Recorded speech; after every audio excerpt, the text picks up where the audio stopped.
Hi guys, James here, and we're going to continue at our look at the GameStop Corporation, ticker symbol GME, and in terms of when the Moass will be and how much money we think there is in terms of the share price at that date. But before we get into that, I just want to quickly look at the stock price. Currently 216 a share. It is down 2.75% on the day. It's had some pretty wild swings. You can see here it hit lows of round about 210 or 209 on the low and was about 221 on the high side. But overall, well, now 3% down on the day. And if we just take this back a little bit, you can see it has been on a downward trek in the short term since the ETF shorts. If I just expand that a little bit more there, you can see this was during the ETF shorts and the initial shorts when it hit $340 a share. We knew that was a pretty important price for us apes, but then there was a short attack there, and then it looked pretty promising, going very high again. Earnings was released, very positive earnings, but it didn't matter. Nice short attack followed. Right, so what is this? What is the reason for this video and why I think there's something very important happening? And this is a post by a user, Creand of Superstonk, and this is entitled "The Bigger Short: How 2008 is Repeating at a Much Greater Magnitude and COVID Ignite the Fuse." GME is not the reason for the market crash, but GME was the fatal flaw of Wall Street in their infinite money cheat that they did not expect. Now, this is a very large Reddit post. What I may be doing is going through some particular areas of this across multiple videos to really give it the time it deserves. And if, obviously, if you guys think it's worth it, then please leave a comment and let me know. But I'm going to really touch upon some of the higher points here and just kind of explain why a floor of 20 million for GME is not out of the realms of possibility. As we all know, if people hold, the floor is theoretically unlimited or infinite, but people don't really seem to grasp that because in terms of how much money that we're aware of in the world and how much money that you and I could potentially earn or have, and then we think, oh, 20 million is ridiculous, that is absurd amounts of money. But in the grand scheme of things, it's really not. So let's just go with a little bit of the preface here. And this is the too long didn't read. So the market crash of 2008 never finished. It was just can kicked, and it was kicked on the road. And the same people who caused the market crash are still been running rampant, and the same BS in the derivatives market is continued to be unregulated. And what is this? Profiting off short-term games at the risk of killing their institutions and potentially the global economy. Only this time it's much, much worse. Chilling words there, but as we've all seen with these companies, especially Citadel, they are willing to take small-term profits, small-term risks at the risk of even destroying GameStop. Now that is a small instance of a much wider problem, but it shows how this industry does work. Bankers abused smaller amounts of leverage in 2008 and then since have abused much higher amounts of leverage, creating an even larger speculative bubble. Not just the stock market and the derivatives market, but also the crypto market, upwards of 100 times leverage. So that just shows that in shorting, especially, that because shorting is a theoretical infinite loss, if I just quickly go to here, you can see why short selling risk has the potential for unlimited losses. So when you buy a stock, you never lose more than you're invested. Thus, potentially, in theory, it has no limit. And that's why we're saying for the same thing about GME. So if you purchase stock at 50, the most you can lose is $50. But if it goes to 100, 500, or $1,000, you've got a nice hefty return and you've done very, very well. But short selling is the exact opposite. Say you short a stock at $50, you get that $50 there and then, very happy, you're assuming it'll go down. In GME's case, they're assuming it'll go down to zero and they never have to buy back the stock. But then just say the stock goes up to 100, you've now had to pay $100 to close that position.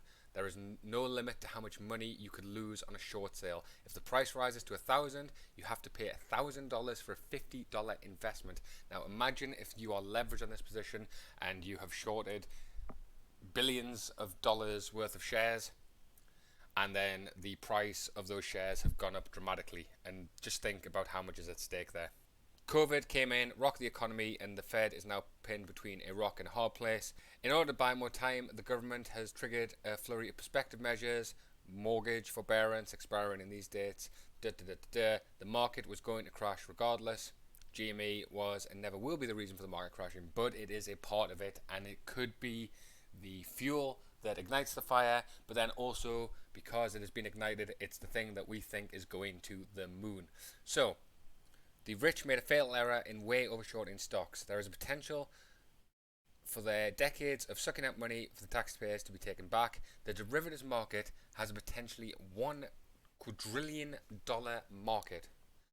Meme prices are not meme prices. There is so much in the world, you're just accustomed to thinking meme prices are too high to feasibly reach. Quadrillion dollars. That is kind of the point here. So, sorry, let me just go back to here. If we look at the derivative market against the world GDP, this was in 2000. You can see derivatives was substantially higher than GDP, but you can see GDP did grow at a fair rate and potentially doubled since 2012 from looking at here. Now we compare that against the derivatives market. 100 trillion in 2000, doubled by 2004, doubled again by 2007, and has almost doubled again in 2011 and 2012. Now these dates are a little bit old, but you can see the kind of scale that we are. I mean, if this was it in 2012, you can imagine at this kind of rise, it probably is upwards of $1 trillion. Now, if we just quickly combine this against other assets, you can see silver, 44 billion, crypto, this may be a bit out of date, 224 billion. Global military spending is just over $1 trillion. Deficit, 3.8 trillion. Billionaires, 8 trillion. The entire stock market, 90 trillion. The entire debt, the entire global wealth, 360 trillion. But just the derivative market. At the low side, 600 trillion. At the high side, people are estimating this at 1,000 trillion, which is a quadrillion, which goes to the point of this video. So what does a quadrillion dollars look like to you and me? $100 bill, $10,000, 100 million. That is a massive amount of money. You can see here human for scale and the previous things. If we look at a billion, that is a boatload of money yet again. And least but not last, I suppose, we have $1 trillion here, which is this entire stack of billions. That is an obscene amount of money. Now, as I said before, the total world derivatives market has been estimated at $1 quadrillion. Look at that.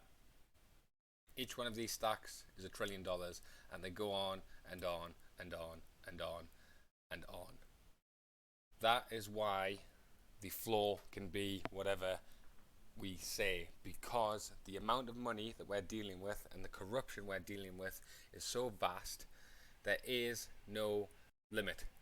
It is theoretically unlimited. We've heard people say that. It is admitted. Interactive brokers say it.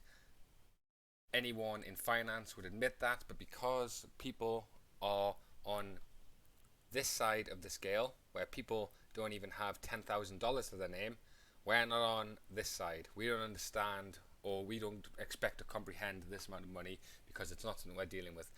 We are dealing with this. Would I like $100 right now? Yes. Would I like $10,000 right now? You're damn right I would. Would I like 100 million? I would be set for life. But this is just a small drop in the bucket to this entire market. So, a bit of a longer video today. I hope that you've enjoyed the video. I will be going through that Reddit post in some subsequent videos. As you can see, this was only a small part. It was quite a long video, a lot to touch on. So keep buying, keep holding. The floor will be reached soon enough. The Moass will happen soon enough. And hopefully the criminals that have done this are punished. And if not, then hopefully we can make some money and be free and not be punished and not be also involved in the coming global crash that is going to happen because they keep on kicking the can down the road. Right guys, thanks for watching and I'll catch you guys next time.